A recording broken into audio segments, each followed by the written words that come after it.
again, and welcome to AF16 Installment 6. I'm Jonathan Crone alongside analyst Chuck Ramsey. Today we're going to be going through each team's draft, and Mr. Ramsey here is going to give a prediction for each team's season after conclusive analysis of Very much so.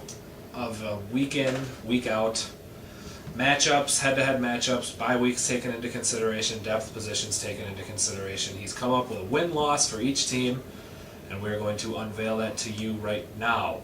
We're going to start out with the Eastern Division, and why not start it out with a bang? Who do you think comes out on top of this division? Well, when you look at the draft, there is a clear winner in the draft, and I think it's no doubt the back pocket. You look all across the board, through running back to secondary to quarterback, they got depth all over the board. I have them champions of the East Division for 2012 with a record of 11-3. So we're going to break the wins record. And in addition to that, I have them as the first seed in the playoffs. Overall, just a great draft. Able to get so much talent. They're able to get Darren McFadden to complement Maurice Jones-Drew, who you hope plays this year. They got Michael Vick and Jay Cutler, so you're going to have great quarterback depth. Wide receivers look solid. Pierre Garçon should have a big bounce back year, be a solid contributor in Washington. Defensively, they brought Reuben back from Cleveland. The linebacking core looks solid. They brought in Jabari Greer to put opposite of Charles Tillman.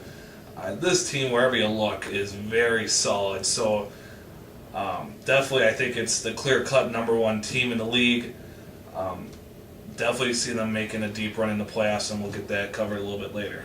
Now, this team was the only team in the league without a first-round pick, and you have them at the top of their division. So obviously you don't think that they wasted the picks that they did have, even being out of that first round. They were able to maximize the value in those lower rounds with those 2 second-round picks, and just how the draft fell apart. It was a crazy first round, and Back Pocket took a back seat to all that craziness, just sat there and waited and was able to get who they wanted in those rounds, and it just came together real nicely for them.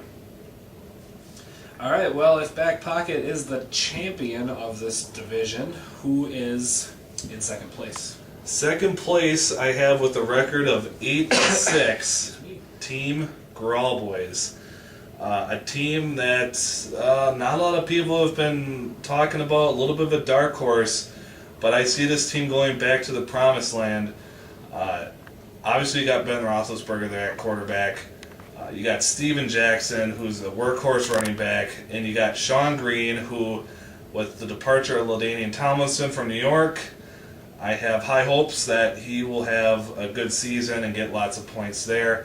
Defensively, I think they're solid once again, with Calais Campbell and Jared Allen on both the end positions.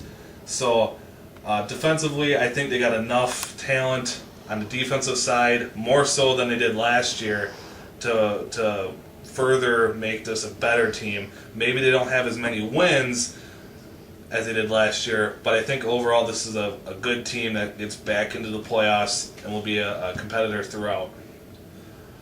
All right, and then if Grawl Boys is the second, who do you have behind them in that third spot? And do 3 teams come out of this division and make the playoffs? It was a real tough analysis for third place.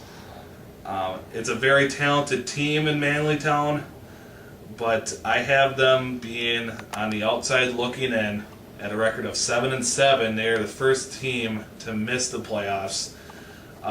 Definitely going to be a competitive team throughout. They're definitely going to be in the playoff mix. You have Aaron Rodgers. You have a chance to win every week. The running back question with Ryan Matthews, will he even be good when he comes back? We don't know. Doug Martin, he should get a bulk of the carries, but again, he's a rookie. He's still not proven, just like any other rookie out there. So a big question mark at running back for me. Again, he is great at drafting defensive players. I think defense will be another solid strength of this team. I just don't see it on the offensive end from running back and receiver to warrant a playoff berth, and that's why I see him just on the outside. But injuries happen in the league, so he could definitely capitalize. If some of his opponents have some injuries, he could easily get to an 8-6, 9-5 record. So that is a no for the Manlytown playoff nod. That leaves Burnsville, one of the 2 auto-drafted teams in the league. Sometimes auto-drafting can help you, like we saw last year with Team Ginger getting auto-drafted, coming out and winning the division, and sometimes auto-drafting can kill you. What do you think Burnsville does this year? I have Burnsville bringing up the rear in what should be another competitive division out of the East this year. It's not going to have as many playoff teams as last year. Still going to be competitive nonetheless. I have Burnsville ending at 6-8. So again, they're just outside the playoff window as well. It's going to come down to those last couple weeks for them. I just don't see enough talent here. Jamal Charles, again, it's the injury from last year. He's likely going to be splitting carries with Peyton Hillis. So there's a lot of intangibles that make him more of a question mark than a safe bet. Obviously, Cam Newton, I don't see having a sophomore slump.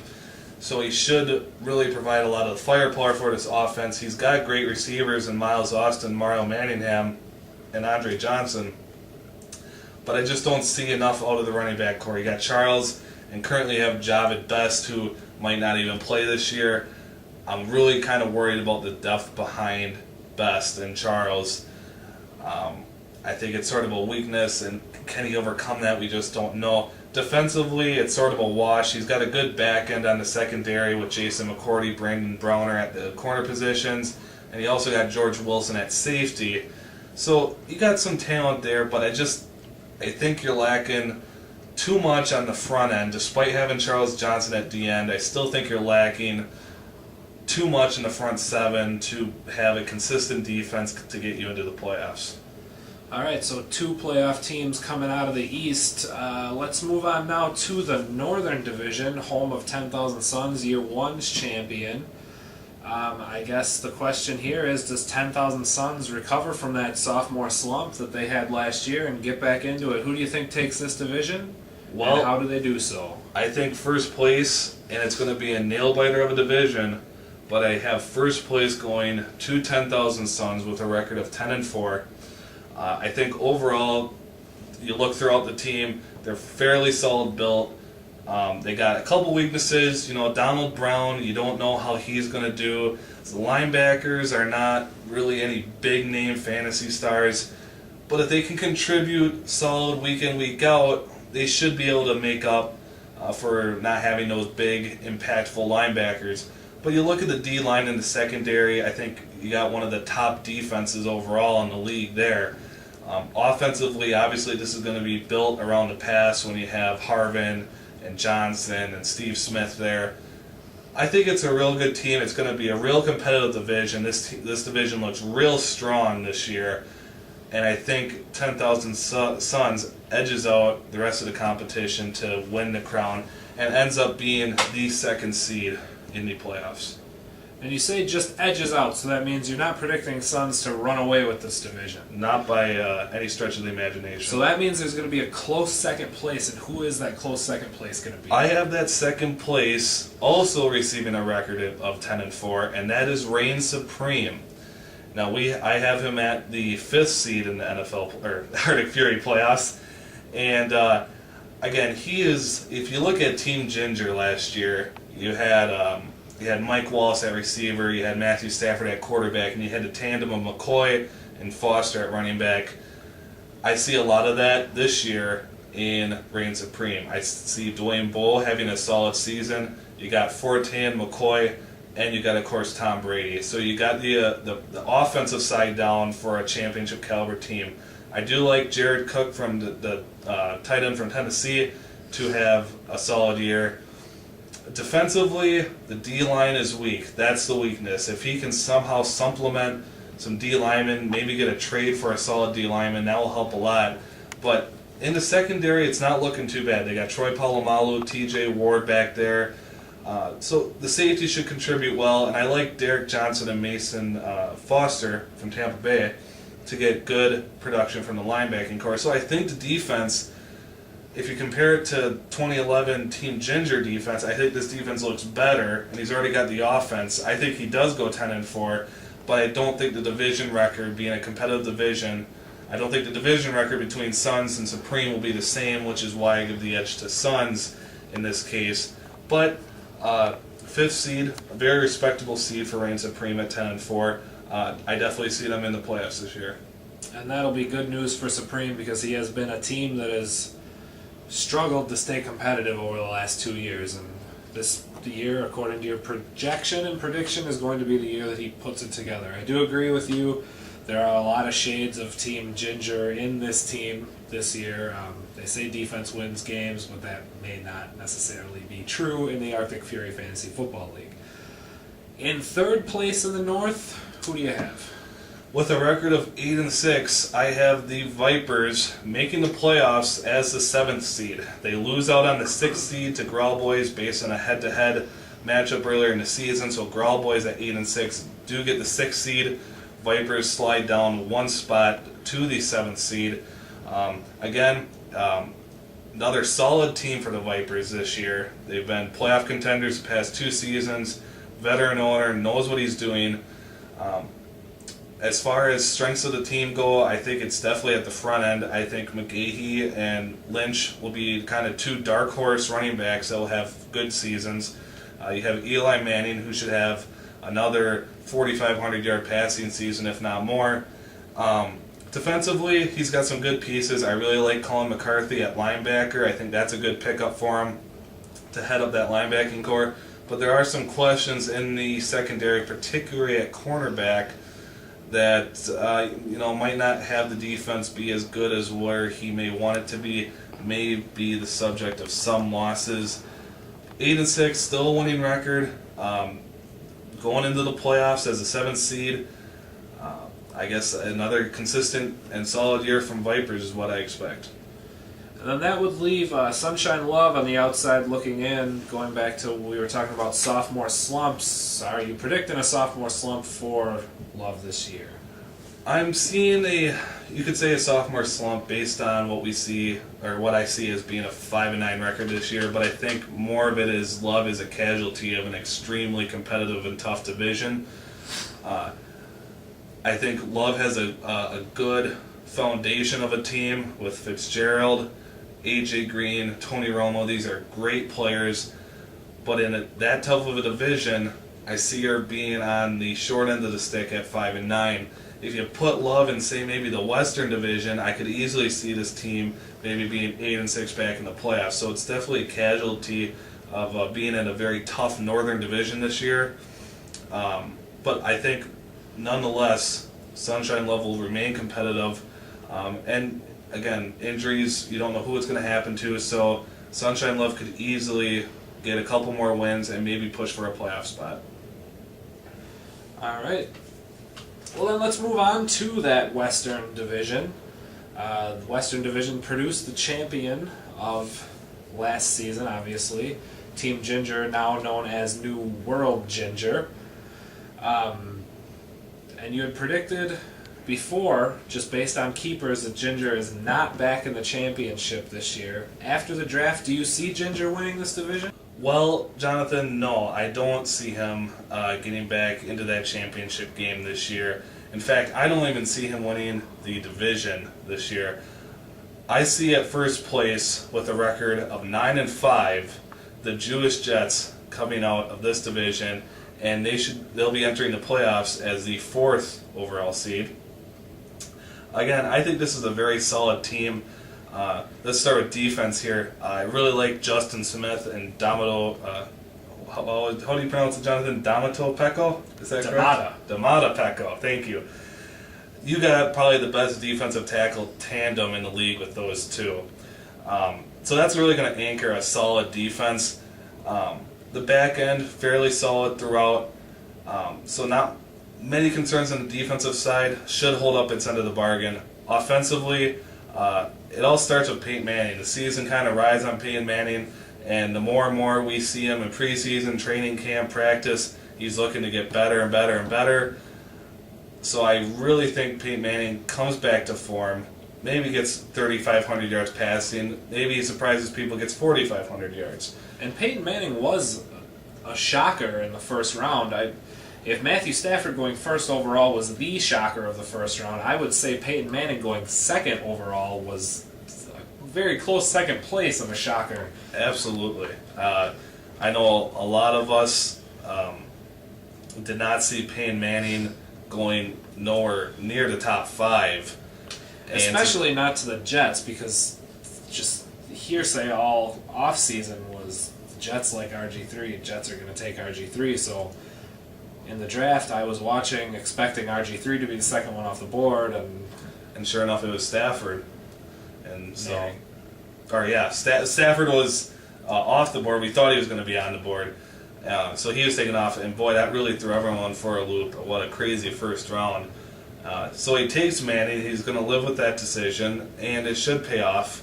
Obviously, the big weapon on this team is Ray Rice, the number 1 running back in fantasy last year. Definitely going to be a workhorse. I see this team being very similar to Team Salad last year with McFadden and Breeze, but I can see it even being better than that. I think Rice stays healthy. I think Manning stays healthy. So they're going to get a lot of points there. Overall, you got solid contributors on the rest of the team. So I like Jewish Jets. I think they come out and they kind of take the league by storm and win that Western Division. All right. Well, the Jewish Jets winning this division, this could be a division that they could run away with. Do you see the biggest jump from first place to second place in this division, and who do you have at second place? Well, at second place, currently, I have at a record of 6-8. So yes, it is about a 3-game spread. So you could say it's running away with the division. 6-8, missing out on the playoffs. I have legendary Baseman, the most hated team in the league. And you know, when you look at Baseman's draft, the word average comes to mind. You got DeMarco Murray, you got Roy Helu at your running back position. You're just neither of those guys are overly proven. You don't know if Roy Helu's gonna start or not, Especially the way that the Redskins handle their running back situation. and the same can be said for the Cowboys. Felix Jones, he might take carries away from DeMarco Murray. So he's really a victim of that timeshare for both the Redskins and the Cowboys. So I think that hurts him there. He does have Greg Jennings and Jordy Nelson at wide receivers. I don't like that either. While they're both great wide receivers, if Green Bay's passing attack goes down 1 week, one of these two guys, if not both, are going to have subpar numbers. So you're really limiting yourself in that way. So the offense, average. I don't think the system he built is going to be that great, but I still think they are good players in there. He does get some wins. He brought Curtis Lofton back on defense. I believe he has Roman Harper at safety in the secondary, so he's got some good impact players there that should help him get some good quality defensive points.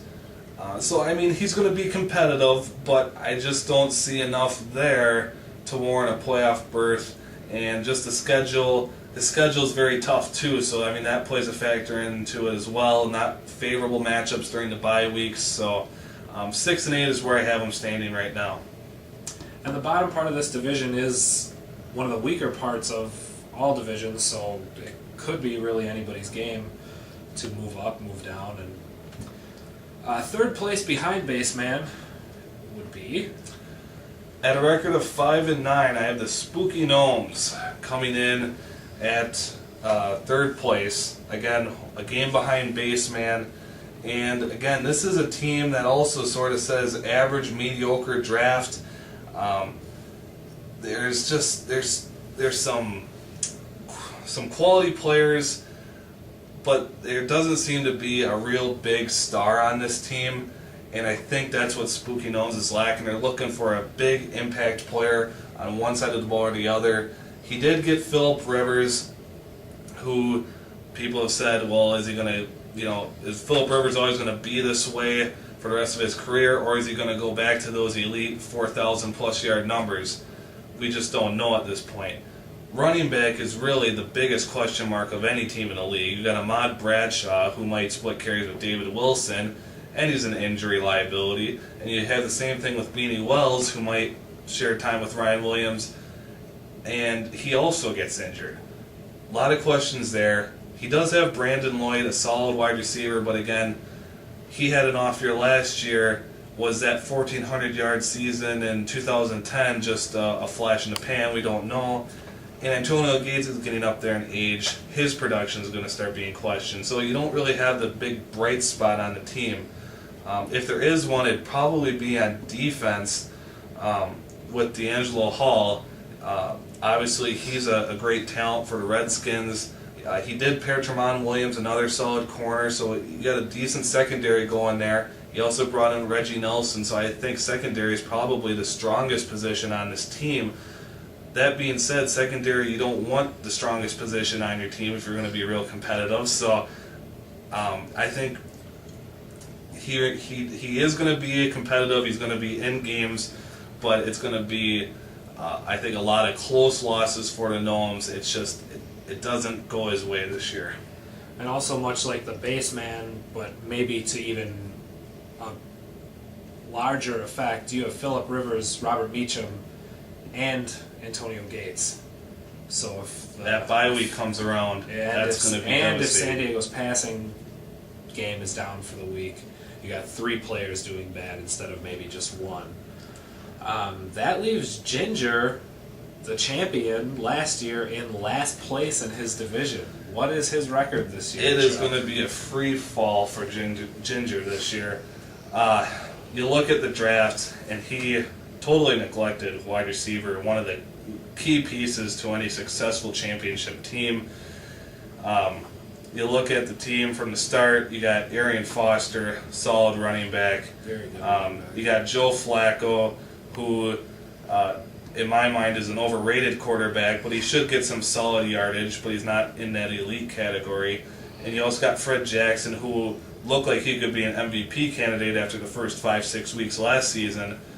So you don't know how he's going to be when he returns. And with that injury to him, is CJ Spiller going to play a bigger role? So that's a question mark. And you look at wide receivers. Now, he has made some trades. He did just receive, as of yesterday, Laurent Robinson from Bleeding Green.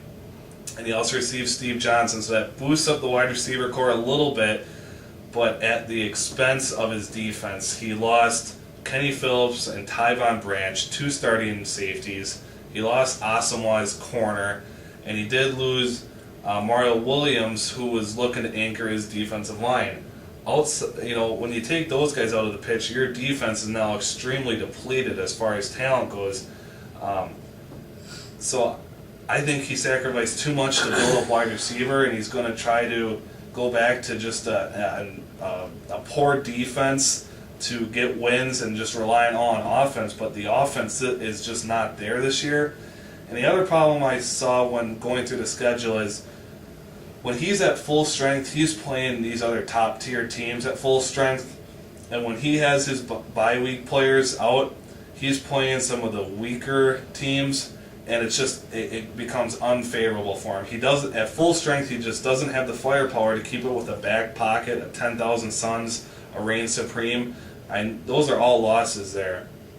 And then when he plays some of the teams that are more mediocre, when he has his bye week players in, he gets losses to teams like Spooky Gnomes. So it didn't become favorable, and he's going to be at the bottom feeder at 2-12, I say. So Ginger more of a schedule casualty than a poor team. With how the draft went out and how it proceeded with him, he didn't get a lot of great depth. He neglected some positions that are just incredibly weak, and to try to supplant some talent into those positions, he just made his whole team that much more weaker, and it's going to be just a wreck this season, I predict. All right, well, with Ginger on the bottom in the West, we will jump back up to the top of the South. I think everybody could agree that the South was one of, if not the weakest division last year, with Salad obviously winning it, making the playoffs. Who wins it this year, do you think, in your opinion? Well, I think there's going to be a big wake-up out of this division, and it's not going to be Team Salad. The big team that's going to wake up and take this division with a record of 10-4 is the Washington Mooses. You look all over at this team, and he's very similar to Back Pocket. Tons of talent. Julio Jones at wide receiver, Matt Ryan, a great quarterback. He's got the versatile Darren Sproles at running back, and with that he's also got Chris Johnson. So he's got a lot of talent there. He's got your Michael Finley at tight end. This is an offense that's ready to put up a lot of points. And he didn't neglect the defense either. His defensive line is anchored by Vince Wilfork and Marcel Darius. Darius should have a big breakout year. He's in his second or third year now as a player. Wilfork, you hope, maintains the success he had last year. He's also got Abraham and Vandenbosch, two solid contributors week in and week out. That D-line is very stout. And he got, not only did he get Patrick Willis at linebacker behind that D-line, he also got Paul Puzlesny, and he kept Thomas Howard. So you're going to have great linebackers. And last but not least, the secondary, he got Patrick Chung, who when healthy is one of the top safeties in the league. And you got also Devin McCourty and Joe Hayden, two younger guys. You get lots of tackles. Joe Hayden's a big-time playmaker. This team, wherever you look, is very talented and can definitely make a run for that championship game. So to cap it off, yes, 10-4 for Washington Mooses. Have them as the third seed overall in this playoffs. And after questionable keeper selections, you weren't really sure how Matt Ryan was going to do, and then he did have Charlie Pepper selected. I think Mooses comes away as the winner of the best draft, and I would not be at all surprised to see Mooses sitting in that championship game at the end of the year. And then who comes in second place behind the Mooses in this one? Well, I see this being more so a two-team race again this year, but it's not Team Salad and Supernova, it's Mooses and somebody else, and that team is going to be the reigning division champ, Team Salad. See them coming in second place with a record of 8-6 and getting the 8th and final seed to the 2012 Arctic Fury playoffs. This team drafted fairly well. They really made the front end of their team at quarterback and running back their strengths. I think Turner has another great year. Peterson looking like he's going to be ready to go week one. You hope he returns to form. And of course you got Drew Brees. So just an incredibly stacked position there. He brought back, or he didn't bring back, he brought in Tony Gonzalez, whose production may slip a little bit, but still should be maybe a top 15 tight end. So should get solid production there. And I know he did have your sleeper Eric Decker in the mix. So I'm sure you're expecting big things out of the receiving core. Especially now that Eric Decker is getting those kickoff returns. Yes, and you got Bolden there as well. And you also have Lance Moore, who at one time was thought to be a keeper selection for Manlytown, but instead Manlytown went with Rogers. So you got some good receivers there to play with. Can't rule him out. Yeah, so it was a tough decision for Manlytown, but they went with Rogers instead, and it's an understandable decision. But you look elsewhere on the going along to the defense here, the secondary very strong. Burnett, a good tackling safety who will play up in the box in Green Bay. You got Rondé Barber and Kyle Arrington. Arrington, a younger guy who came onto the scene last year looking to have repeat success. And Rondé Barber, who is up there in age but continues to be an anchor of that Tampa Bay secondary. Ageless wonder. Yes, and among it all on the D-line, he was able to get Chris Clemens, who had 10-11 sacks for Seattle last year, so you hope he continues his success. Overall, it gives not a great defense, but a solid defense that should keep him in games. I think it makes him better than last year. I would say it's also a step up from last year. Yeah. As you just said. So, yeah, I think Team Salad, again, makes it back to the playoffs and is going to be fighting for that Arctic Fury Cup. And, of course, there's injury questions with Adrian Peterson there, but this is injuries aside. Then that leaves Supernova or Bleeding Green to take the number 3 spot in this division playoffs are filled up. Neither one of these teams makes the playoffs, but they could be playing spoiler role, could surprise you, me, everyone, and maybe even come out on top of the division.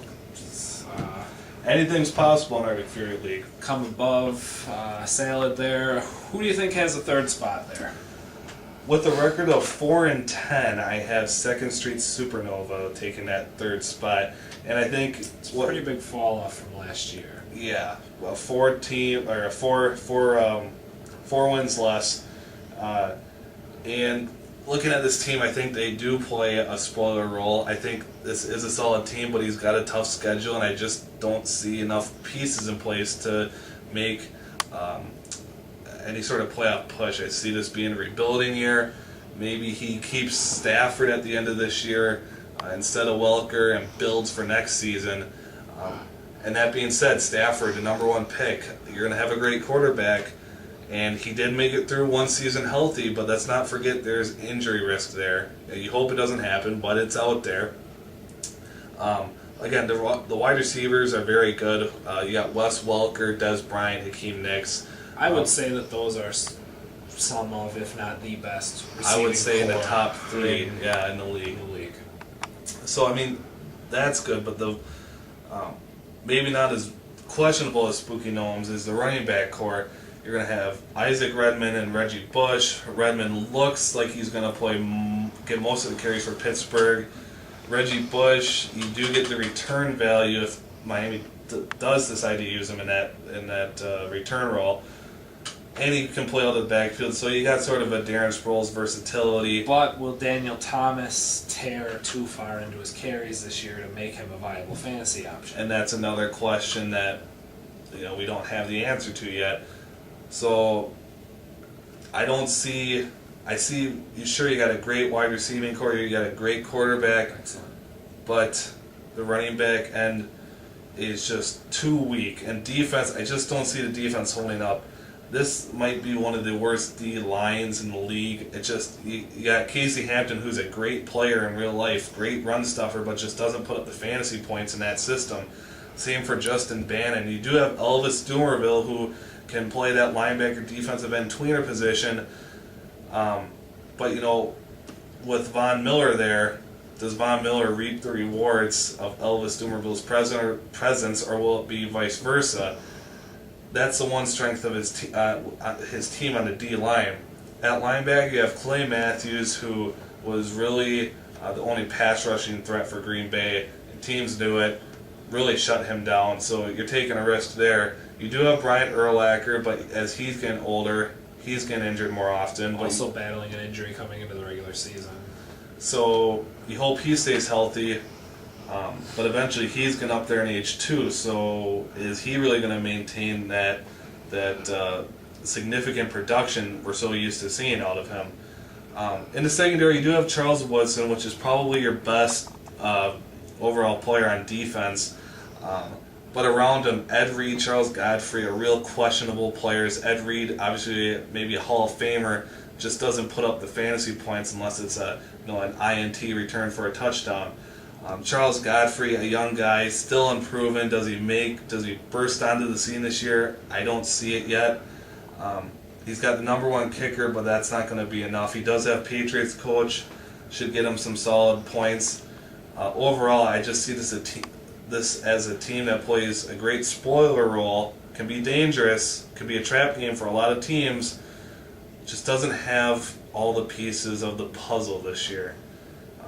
You're hoping that he was going to be in the playoff race this year, and obviously injuries make it still possible, but looking on paper, looking at the schedule, how the bye weeks work out, it doesn't always work out in his favor, so I see that, really just having a subpar season, but I think he's got pieces in place to have a good core team for next year to rebuild off of. All right, and then that would leave Bleeding Green in fourth place in this division. The classic example of an auto draft casualty. Bleeding Green did enjoy playing the spoiler role last year, was competitive in a lot of games. Do you see him in a similar role this year? We already know he's out of the playoffs based on your projection, but do you see him playing that spoiler role? Can he put the pieces together that he was missing at the end of the draft to get back in there and play some competitive games throughout the season? I see it as a minor spoiler role at best. There's just so many pieces missing, and he did have some wide receiver depth that he traded away, and he did build the defense a little bit, so that makes him a little bit more competitive. He got better out of that deal with Ginger, but there's still too many pieces. The D line outside of Jason Babin still a mess. Wide receiver, you do have Wallace and Jackson to help play that spoiler role, but both guys have been inconsistent last year. Mike Wallace was top 10, but towards the back end of the season started to get 20-point games followed by 4-point games. Is that going to carry into this year? We don't know. Mark Ingram doesn't look like he's going to get that many carries in New Orleans. CJ Spiller, that's going to be a timeshare if he does play. So you're not going to get running back 1 or 2 production out of him. And Josh Freeman just was a train wreck last year. I mean, I just don't see him Just bouncing ask back. Coach Schaefer. Yes, Schaefer took him in the first round, burned him, and I think that's a lot of the reason why he's the most hated team in the league. But besides the point, that's besides the point. Josh Freeman, I don't see him making a big splash of a comeback here. So I just it's 2-12 I have him at, and it's hard to believe that when you're 3-11, 4-10 that you could be worse. But again, that's the auto pick draft for you, casualty, and boy, you hope they turn it around. Maybe they surprise. Maybe these players like Sheldon Brown and Kelvin Shepard start just showing up out of nowhere to be top, defensive players. I just don't see it happening right now. But I have them at 2-12. A lot of questions probably going into the off season, so that's where I have them. All right, let's just recap quickly then. Who do you have in the playoffs and what seed? All right, so looking at our playoff schedule here, the 8 teams battling for the Arctic Fury Cup, the crown jewel of the league. It will be at first seed, the back pocket at 11-3. We'll be playing the ace seed, Team Salad, in the first round quarterfinals. Again, that's back pocket, Team Salad, first round. First eighth. Yep.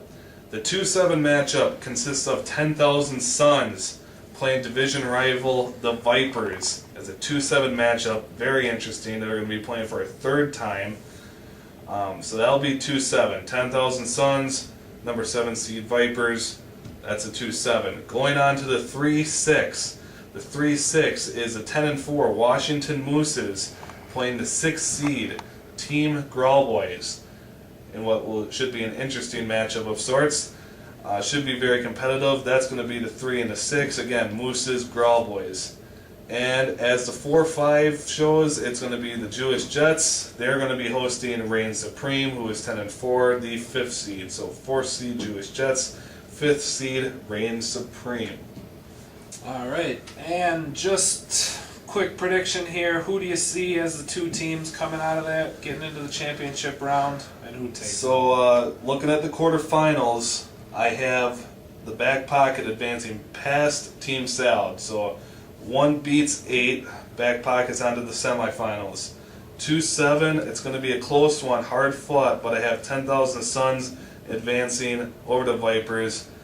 The 3-6 matchup, Washington Mooses, Team Growlboys. I see Washington Mooses, just too much talent there for Growlboys to match up against.